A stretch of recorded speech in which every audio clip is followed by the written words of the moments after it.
Allez, salut, aujourd'hui je vais te parler de l'achat d'une Tesla Model S d'occasion. Alors S pour sédan, hein, qui veut dire berline en anglais. Donc moi les infos que je vais te donner, elles sont valables aujourd'hui, c'est-à-dire fin octobre 2024. Elles sont pas forcément exhaustives et tu pourras éventuellement apporter des précisions si ça te dit en commentaire. Moi je suis toujours preneur, il n'y a pas de souci. Je m'attache à regarder les véhicules entre, disons, dont la mise à prix est entre 25 et 40 000 euros. Alors pourquoi une telle fourchette? Bah, parce qu'en dessous de 25 000, tu vas taper des phases 1. Moi, ça m'intéresse pas trop, je vais t'expliquer pourquoi. Et au-dessus, tu vas taper des voitures très récentes et il n'y aura pas vraiment de critères pertinents à discuter, si ce n'est la couleur éventuellement de l'intérieur ou de l'extérieur, quoi. Donc actuellement sur les Tesla Model S, il y a trois phases qui sont en circulation. Donc tu as les phases 1 qui sont reconnaissables à leur jolie bouille avec cette espèce de calandre un petit peu ouverte parce qu'au début c'était pour éventuellement faire une hybride avec un moteur thermique. Bon, enfin voilà, je te passe les détails, c'est documenté si ça t'intéresse, n'hésite pas. Ensuite, il y a eu donc le restylage avec les phases 2. Donc ça, ce sont les voitures qui vont vraiment nous intéresser. Et puis actuellement, on a les phases 3 qui sont celles mises en vente dans les Tesla Center. Au niveau de l'esthétique, les phases 3 et phase 2, bon, faut vraiment être connaisseur pour voir ce qui diffère l'une de l'autre, quoi. Alors, au niveau de ces trois générations, donc la phase 1 et les autres sont facilement distinguables. Au niveau de la phase 3, moi, de ce que j'ai trouvé, tu peux les reconnaître vu de l'arrière avec les logos. Tu n'auras pas de logo à gauche pour les phases 3 et tu auras un logo dual motor à droite de l'arrière du véhicule, quoi. Donc voilà pour la présentation de la gamme. Sur les phases 2, on trouve 12 motorisations différentes. Je vais pas toutes les détailler, c'est pas l'objet de la vidéo. Ce qu'on peut retenir pour précisément ces phases 2, c'est que des modèles 75 vont te donner 400 km d'autonomie, 300 sur autoroute, et tu augmentes de 100 km à chaque fois. C'est-à-dire des modèles 100 vont te donner 500 bornes et 400 sur autoroute, et des phases 3, des long range, vont te donner 600 bornes et 500 bornes sur autoroute, mais c'est les mêmes autonomies pour les phases 3, quoi. Donc voilà, moi je m'intéresse pas non plus au 0 à 100, je m'en fous un peu, je t'avouerai. Ce que je sais, c'est que la puissance est largement suffisante pour doubler en toutes circonstances dans les canons de sécurité routière admissibles, quoi. Donc voilà, on peut attaquer directement, si je veux faire un premier petit bilan quand même. Les phases 1 pour moi, c'est trop vieux. Les phases 2, c'est ce qui va nous intéresser. Attention, il n'y a pas de pompe à chaleur sur les phases 2. Les pompes à chaleur apparaissent en 2021. Et les phases 3, bah, c'est au top avec les dernières technologies, mais c'est aussi plus cher, quoi. Donc voilà, lors de l'essai de la voiture, bah, c'est pareil, hein, s'il a des trucs qui tremblent, qui vibrent, bon, bah, ça veut dire qu'il y a un problème quelque part. Qu'est-ce qu'il faut savoir sur sur ces modèles S, pardon? D'abord, le mécanisme des poignées de porte. C'est quelque chose qui tend à casser avec le temps. Alors, Tesla va te les changer, ça va te coûter 500 balles par poignée. Si tu veux le faire toi-même, c'est possible. Il y a des tutos sur internet pour quelques dizaines d'euros, tu changes ta poignée de porte. Apparemment, c'est pas très compliqué. Et le problème a été définitivement réglé en 2017 avec l'arrivée de nouvelles poignées de porte. Donc ça, c'est vraiment pour les poignées de porte. Au niveau des optiques, alors il y a un gros souci, j'allais dire un petit souci, mais non, il y a un gros souci sur la signature lumineuse avant. Le bandeau LED a tendance à ternir, voire à s'éteindre complètement sur la partie supérieure de l'optique avant. C'est un problème qui est connu chez Tesla, c'est un problème de conception. Il n'y a pas de solution à part changer l'optique complète. Ça coûte 1500 balles par optique. Si tu as la panne en symétrie, pour moi, c'est pas vraiment un problème. Et c'est vraiment la signature lumineuse, hein. Je veux dire, au niveau de l'éclairage, tout fonctionne. C'est vraiment la signature lumineuse, c'est esthétique. Sachant que, bah ouais, jusqu'à la fin des phases 2, le problème est connu et peut pas être solutionné, sauf à changer l'optique complète, quoi. T'as un autre problème sur les optiques, c'est la buée sur les optiques arrière. Alors je te renvoie vers la vidéo de l'excellente vidéo de l'excellente chaîne Tesla Geek qui a développé un modus operandi pour régler définitivement le problème. Arrêtez de faire des trous à la perceuse dans vos optiques, ça ne sert à rien. Et puis quant à ceux qui me diront que c'est normal d'avoir de l'eau dans les optiques, bah écoute, moi j'ai même pas envie de discuter de ça quoi. Non, c'est pas normal d'avoir de l'eau dans les optiques quoi. Donc voilà pour pour les optiques. Au niveau du toit ouvrant, alors c'est une option qui peut être sympa, mais à la longue il y a des problèmes d'étanchéité. Donc méfiance quand même avec ça. Les mécanismes sont assez fragiles, il peut y avoir des problèmes d'étanchéité. Moi, c'est pas une option forcément vers laquelle je vais aller, même si j'ai souvent eu des toits ouvrants sur mes voitures. Bon, voilà, j'en suis un peu revenu aussi. Tesla a réglé le problème en supprimant les toits ouvrants officiellement parce que les gens ne s'en servaient pas suffisamment. Je pense qu'au niveau de de la conception, bah ça engendre des surcoûts qui sont pas forcément dans le modèle économique de Tesla. Donc voilà pour les toits ouvrants. S'il y en a un qui fonctionne bien, que les joints sont propres et que tu en as envie, ben faut pas se priver non plus. Mais bon voilà, à savoir au niveau quand même de l'étanchéité, ce sont des choses à surveiller parce que quand les problèmes surviennent, en général, il y a déjà eu des dégâts de fait. C'est comme dans une maison, hein, quand tu vois qu'il y a un dégât des eaux, bah, dans les cloisons, ça fait un moment que c'est pourri. Bah, dans les voitures, c'est pareil. Si tu vois qu'il y a un problème d'étanchéité avec ton toit ouvrant, dans les garnitures, ça fait un moment qu'il y a de la flotte, quoi. Donc, bon. Bon, voilà pour le toit ouvrant. Au niveau de l'attelage, si tu en veux un, bah, c'est toujours possible de le faire monter en rétrofit. Pas chez Tesla. France Attelage ou d'autres garages te le montent. Il y en a pour 1000 balles à peu près. Alors là encore, t'en as qui vont dire, ah, moi j'ai eu 600 balles, moi j'ai eu 6. Bon, c'est un ordre d'idée, renseigne-toi. Ce qui est sûr, c'est que tu n'as pas le droit de tracter avec une modèle S phase 2. Je crois que c'est à partir de 2020 ou 2021 où elles ont été homologuées pour pour la traction, c'est-à-dire quand j'entends traction par remorquage, quoi, si tu veux. Tu peux pas emmener comment dire, ta remorque à la déchetterie, c'est pas possible. Si ta voiture n'est pas homologuée, t'es pas assuré. Donc non, faut juste savoir ça. Si c'est pour mettre un porte-vélo, bah ouais, c'est tout à fait possible, hein, mais en rétrofit seulement. Euh, Au niveau de l'entertainment, et puis enfin des vieux modèles, on s'entend, mais ouais, des modèles qui ont pas loin de 10 ans. Les premières Tesla Model S n'avaient pas de port CCS, c'est-à-dire le port charge rapide. Donc tu as cette forme de prise là. Aujourd'hui, sur toutes les voitures électriques, tu as cette forme, ces prises-là, quoi. C'est-à-dire l'ancienne, et puis, c'est-à-dire la type 2, et puis la CCS pour la charge rapide. Il est possible de faire évoluer ta modèle S ancienne vers ce type de prise. Alors, ils vont pas te changer la prise, ils vont juste te fournir un adaptateur qui va te permettre de faire l'interface, mais il faut le faire chez Tesla parce qu'il y a une mise à jour des calculateurs qui est à faire. Et ça, tu pourras pas le faire toi-même.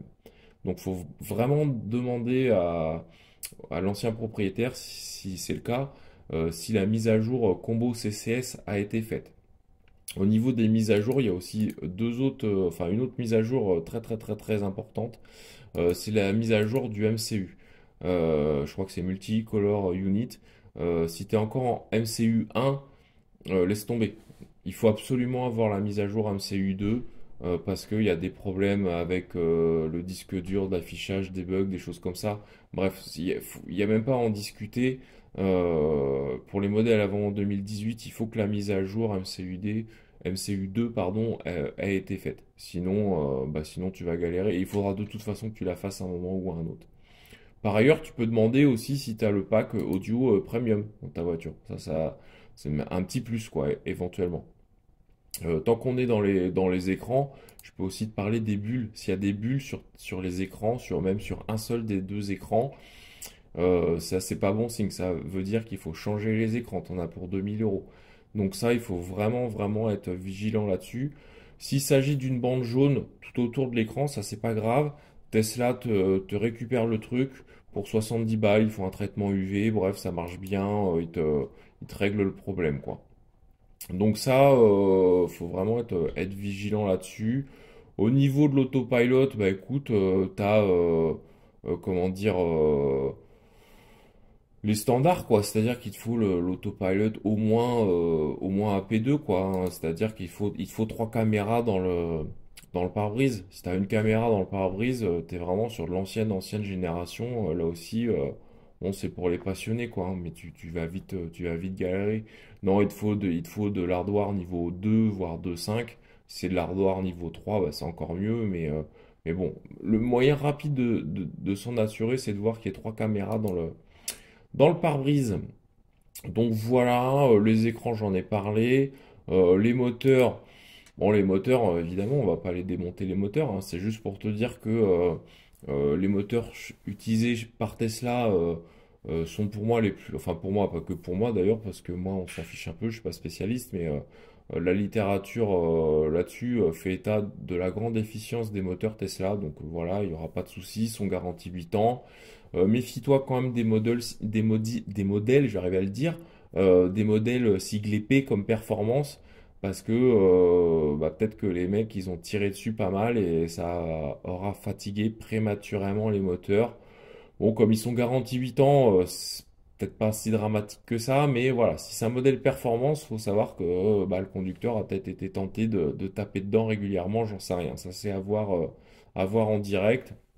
Il y a eu deux générations de moteurs, enfin il y en a eu trois, mais il y a eu deux changements, c'est ce que je voulais dire. Un changement mi-2017 et un changement mi-2019. Donc peut-être à 6 mois après, ça vaut le coup, si tu vois une voiture de février 2017, bah peut-être c'est un peu dommage parce que ça veut dire qu'elle est passée à côté de la nouvelle génération de moteurs. Et pareil pour mi-2019, quoi. Au niveau des batteries, bah, les batteries, c'est pareil, elles sont garanties 8 ans aussi, donc normalement ça fait le taf. Il y a une durée de vie de moyenne qui est de 400 000 km, mais ça veut rien dire, hein, c'est comme toutes les moyennes. T'en as qui vont planter à 90 000 bornes, t'en as à 600 000, ça marche encore. Bon voilà. Ce qu'il faut savoir, c'est 15 000 balles le pack de batterie chez Tesla. Tu peux la faire réparer pour 6 à 8 000 balles chez des spécialistes comme Revolt. Bon, de toute façon, quelque chose à envisager, dont il faut envisager le changement dans le temps, hein. Si tu achètes une voiture d'occasion comme ça et que tu comptes la garder, faudra à un moment donné changer le pack batterie. L'idéal, c'est qu'il tombe en panne avant les 8 années, quoi, hein. Donc après, ça sera pour toi, quoi. Donc voilà pour les batteries. Au niveau des suspensions, bah, ce sont des voitures qui sont lourdes. Donc les trains avant fatiguent énormément, les triangles, les silent blocks et tout. C'est des choses qui sont à changer dans le temps sur les véhicules en général, mais particulièrement sur les modèles S, quoi. Bon, ben voilà, ça coûte, mais c'est comme tout, hein, ce sont des pièces d'usure. Au niveau de la suspension, comment dire, réglable, la pneumatique, faut pas que ta voiture elle se baisse toute seule quand tu te gares. Faut pas que le compresseur il se mette tout seul en route comme ça alors que la voiture elle est à l'arrêt. C'est signe soit d'une fuite dans le système, soit d'un problème général. Compresseur de clim, suspension, c'est voilà entre 2000 et 3000, 3005, ça dépend des modèles. Donc faut le savoir parce que ça fait quand même des gros tickets à chaque fois que t'es en panne avec une modèle S, quoi, hein. Donc ça c'est le prix c'est le prix, comment dire, de la qualité vraiment premium, quoi, hein. Je finirai par l'intérieur. L'intérieur, bah, il est splendide. Tesla est passé sur des cuirs vegan, euh, comment dire, après mi-2017. Donc voilà, hein. Avant c'était des cuirs animaux et après mi-2017 ce sont des cuirs vegan. Donc voilà, rien d'autre de spécial, si ce n'est qu'à 200 000 bornes, il faudra changer tout l'ensemble du système de freinage, probablement parce qu'il sera grippé, rouillé, machin. C'est pas parce que c'est de la mauvaise qualité, mais c'est parce qu'en fait on s'en sert très peu avec les Tesla.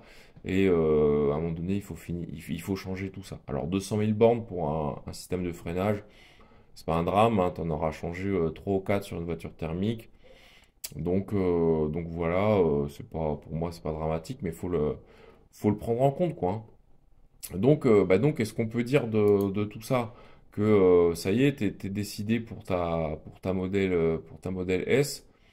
moi je t'invite à y aller, quoi, hein. C'est vraiment une voiture exceptionnelle. Si on fait un petit bilan chiffré, pour 30-35 000 bornes, tu as un véhicule de 2019, 100 000 bornes, garantie jusqu'en 2027. C'est un bon investissement, hein. Il faudra que tu prévois 3 à 5 000 balles d'entretien ou comment dire, de factures pour des pannes diverses et variées. Il faudra que tu thésauриses un petit peu, que tu capitalises un peu pour anticiper un changement de pack batterie après la garantie, si tu veux pas te prendre une charge comme ça de 15 000 balles d'un seul coup. Donc voilà, moi j'ai estimé vraiment une fourchette supérieure d'un coût d'entretien de 200 à 250 euros par mois. Ça les fera, hein.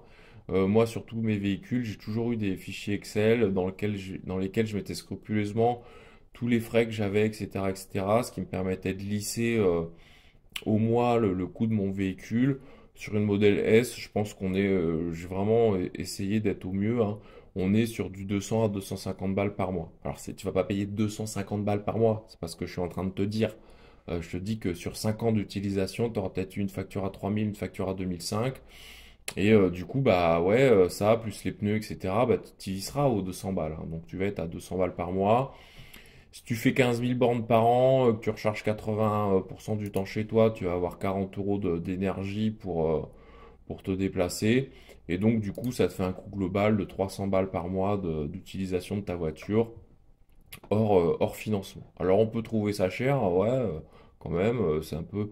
Mais moi, si tu regardes mon ancien véhicule, mon ancienne voiture, Skoda Superbe, 3 litres 6, V6, essence, super bagnole, vraiment rien à redire sur cette voiture. Elle était vraiment exceptionnelle pour sa génération, 2009 quand même. Bah voilà, si je lisse l'entretien, moi j'étais à 170 balles par mois. Euh, et bah voilà, je pense que j'ai pas eu vraiment de gros entretiens. Au niveau de l'essence, bah pareil, je doublais et encore j'étais à l'E85, hein. Si j'étais resté à l'E80, ah pardon, au samplon 98, je rajoutais encore 170 balles, donc c'est prohibitif. Bref, ma Skoda elle me coûtait 350 balles par mois. Donc tu vois, ta Tesla Model S qui va te coûter 300 balles par mois, bah finalement c'est pas excessif, hein, c'est pas un scandale, hein. Donc bah moi au final ouais je t'invite à réaliser ce que moi, alors, je sais pas si c'est un rêve, mais en tout cas ouais moi c'est là-dessus que je vais partir d'ici 1 an et demi pour le mythe, la passion. Voilà, la Model S elle est exceptionnelle à tout point de vue, elle coche toutes les cases. Le seul petit défaut, je pense, enfin défaut, en tout cas, c'est pas un défaut, c'est plus un inconvénient, c'est que c'est une voiture qui est très large, qui est très longue, et donc pour se stationner, ça peut être pénible quoi par moment, et surtout dans certains endroits. Sinon, ben voilà, moi, tout ce que j'ai pu voir à droite et à gauche, ça n'est que du positif. Et puis bah fais-toi plaisir, fais-moi plaisir, mets-moi des likes et tout, vas-y, c'est la fête, abonne-toi, vraiment, moi aussi ça me fait plaisir, ça m'encourage à continuer. Et puis bah n'hésite pas à mettre des commentaires, que ce soit positif ou négatif, moi il n'y a pas de souci, hein, je suis ouvert à toute discussion tant qu'elles sont cordiales. Eh bien, en attendant, moi je vais profiter du soleil et je te souhaite une très bonne journée. Ciao!